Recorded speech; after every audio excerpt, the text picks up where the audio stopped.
Telling you about this in a second. So we want to go back now to this orca whale that beached itself on Flagler Beach. It has died. Investigators are trying to figure out what happened. SeaWorld is there, and so is our On Your Side's Brianna Ray Turner. She's live at Flagler Beach, and you had an interesting interview this afternoon with the man who discovered that whale this morning. Yeah, Jeannie, Derek Pence says he was taking a morning walk on the beach and he came across the orca, and the first question that popped in his head is, what is an orca doing here? And I'm sure a lot of you guys have that same question, so I asked a couple experts.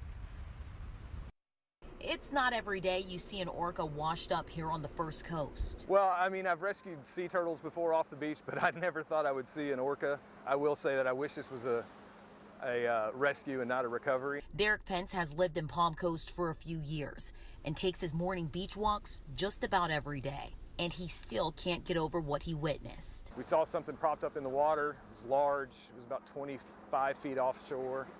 As we got closer, we could tell it was a whale. Pence took a video of the orca and says he called the Fish and Wildlife Commission immediately. Agencies were called out to Flagler Beach to help out with the recovery. Southeast Region Marine Mammal Stranding Coordinator with NOAA, Blair Mays, says the orca is an adult female and she weighs 5,000 to 6,000 pounds. She says the orca did suffer cuts on its body, and by looking at the video Pence took, the orca appeared to be alive before washing up on shore. But we've never had a stranding, so that's what's so unusual. We've never actually had one beach itself. So this is extremely rare, and our job is to find out potential cause of death and get as much information as possible from this animal. She says there have been orca sightings recorded in the Gulf Stream, Atlantic coast, as well as the Gulf of Mexico.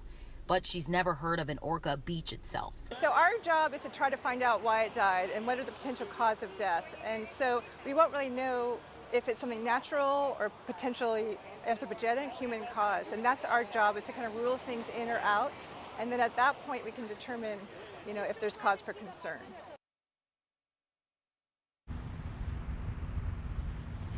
May says the orca is being taken to SeaWorld for a necropsy. In other words, the whale is being medically examined. I'm here in Flagler Beach. Brianna Ray Turner, First Coast News, on your side.